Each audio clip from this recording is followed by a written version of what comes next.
வனத்துறையினால் 3 தமிழர்கள் சுட்டுக் கொல்லப்பட்டார்கள். அந்த செய்தி தமிழகம் மிகவும் குறிப்பாக தமிழர்கள் மத்தியிலே, தமிழ்நாட்டு மக்கள் மத்தியிலே மிகப்பெரிய ஒரு அதிர்ச்சியும் வேதனையும் உருவாக்கியது. அந்த செய்தியை அறிந்து பாட்டாளி மக்கள் கட்சியினுடைய தலைவர் மருத்துவர் அன்புமணி ராமதாஸ் அவர்கள் கடுமையான கண்டனத்தை தெரிவித்து, அதற்கு மேலும் அங்கு என்ன நடந்தது என்பதை உண்மை நிலையை கண்டறிவதற்காக ஒரு 5 குழுவை அமைத்து நேரடியாக சென்று ஆய்வு செய்து வர வேண்டும் என்று அவர்கள் அறிவித்தார்கள். அந்த அடிப்படையில் நேற்று அதிக காலை புறப்பட்டு ஒரு 11 மணி அளவில் அந்த பகுதிக்கு சென்றிருந்தோம். அப்படி சென்று அந்த பகுதியில் இருக்கக்கூடிய பொதுமக்கள், அந்த பாதிப்புக்குள்ளான குடும்ப நபர்களை எல்லாம் நேரடியாக சந்தித்தோம். இப்போ அந்த அடிப்படையில் அங்கே சுட்டுக் கொல்லப்பட்ட நபர்கள் 3 பேர். அதாவது அந்தோணிசாமி வயசு 50 இருக்கும், அவருக்கு 2 ஆண் குழந்தை இருக்கு. அதே போல ஜான் ரோஸ் பீட்டர் வயசு 42 இருக்கும், அவர்களுக்கும் பார்த்தீங்கன்னாக்கல 2 ஆண் குழந்தை இருக்கு. குமார் வயசு 36, அவருக்கு 3 பெண் குழந்தைகள் இருக்கார்.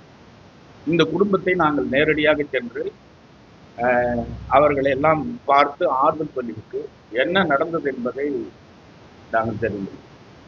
அப்படி அவர்களிடம் பேசுகின்ற பொழுது அந்த ஆகஸ்ட் 15க்கு முந்தைய நாள் மாலை, ஏன்னா இவர்கள் தொடர்ந்து அவருடைய ஆடு மாடுகள் எல்லாம் அவர் அருகாமையில, அதாவது அவங்களுடைய நிலத்தை ஒட்டி அந்த வடப்பகுதி இருக்கிறது. காலங்காலமாக இங்கிருந்து, ஏன்னா அவங்க மேட்டூர் அணை கட்டும் போது இங்கிருந்து அரசாங்கத்தால் வழிகட்டாயமாக அங்கே கொண்டு சென்று ஏற்றப்பட்டவர்கள். குடியேற்றப்பட்டவர்கள். அதனால அந்த வனப்பகுதியிலே தான் அவங்க வாழ்ந்து கொண்டிருக்கிறார்கள். அவர்கள் தொழில் ஆடு மாடு மேய்ப்பது. அதனால் அந்த பகுதியில் இவர்களுடைய மாடுகள் காணாமல் போன காரணத்தினாலே இவர்கள் 4 பேர் அந்த மாடுகளை தேடுவதற்காக போயிருக்கிறார்கள். அப்படி போய் பார்த்து விட்டு மாடு கிடைக்காத காரணத்தினால் அந்த பகுதியில் இரவு அங்கே தங்கி படுத்து தூங்கி இருக்கிறார். அப்படி தூங்குகின்ற பொழுது காலை 5 மணிக்கு திடீரென்று வனத்துறை அங்கே சென்று தூங்கி இருந்தவர்கள் மீது இந்த துப்பாக்கி பிரயோகம் செய்திருக்கிறார்.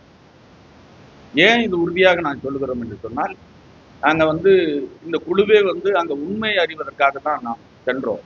சில ஆதாரங்களை வைத்து எங்களுக்கு கிடைச்ச உண்மையான தகவலின் அடிப்படையில் தான் நாங்கள் முதல்ல குமார் என்கின்றவர் மீது தான் துப்பாக்கி சுடப்பட்டிருக்கிறது.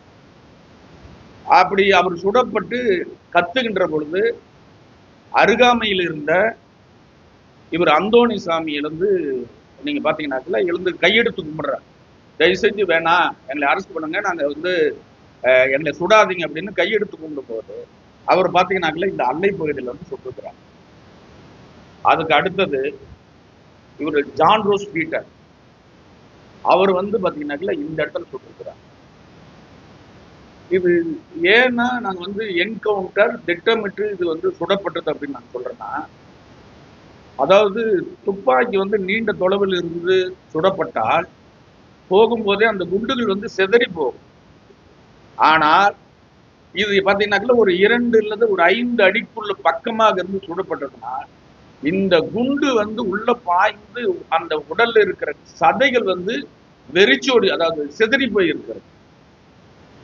ஆக அவங்க படுத்திருந்த பகுதிக்கு பக்கமாக சென்று திட்டமிட்டு சுடப்பட்டிருக்கிறார். அதிலே அந்த 4 பேரில் ஒருவர் வேறொரு அருகாமையில படுத்திருந்த காரணத்தினால் இதை பார்த்து விட்டு அவர் தப்பி ஓடி விடுகிறார். இந்த சுடப்பட்ட 3 பேரும் இப்போ வனத்துறையின் சார்பாக சொல்லப்படுகிறது என்னன்னா, எங்களுடைய பாதுகாப்புக்காக சுட்டோம். அந்த 3 பேரையும் உயிரோடு கொண்டு போய் மருத்துவமனையில் சேர்த்து அவங்களை பாதுகாப்பு அளவு உயிரோட பிழைக்க வைப்பதற்காக நாங்கள் கொண்டு போனோம் அப்படின்னு அவங்க சொல்றாங்க. ஆனால் இப்ப அங்க பாத்தீங்கன்னாக்கல இவங்க சம்பவம் நடந்த இடத்துக்கு அருகாமையில் இருக்கிற மருத்துவமனைன்னு பாத்தீங்கன்னா அனூர் மருத்துவமனை ஒன்று அது கொண்டு போயிருக்கலாம். அந்த மாவட்டத்தினுடைய அதாவது அரசு மருத்துவ கல்லூரி மருத்துவமனை வந்து சாம்ராஜ்ய நகர், அங்கு கொண்டு போயிருக்கலாம். அங்கேயும் கொண்டு போகாம நேரா வந்து மைசூருக்கு கொண்டு போயிருக்காங்க, ஏறக்குறைய 150 கிலோமீட்டர். ஆனா ஒரு அடிப்பட்ட நபரை எதில் கொண்டு போகணும்? ஆம்புலன்ஸ்ல கொண்டு போகணும். நாம இங்க ஓப்பன் இந்த டெம்போ சொல்றோம்ல, டாடா இது மாதிரி, இந்த வாகனத்துல 3 பேரையும் அடுக்கி ஒருத்தர் மேல ஒருத்தர் போட்டு அடுக்கி எடுத்து போயிருக்காங்க. இது ஆம்புலன்ஸ்ல எடுத்துட்டு போல. ரெண்டாவது வந்து போலீஸுக்கு இது வரைக்கும் அது வரைக்கும் தகவலே கொடுக்கல. மைசூர் மருத்துவமனையில கொண்டு போய் பிண அறையில போட்டுக்கிட்டு, அதற்கு பிறகு என்னன்னா இந்த தப்பி ஓடியவர் அவர் மூலமாக இந்த குடும்பத்துக்கு ஆகஸ்ட் 15ஆம் தேதி ஒரு 9 மணி அளவில் தான் அவங்களுக்கு தகவல் தெரியும்.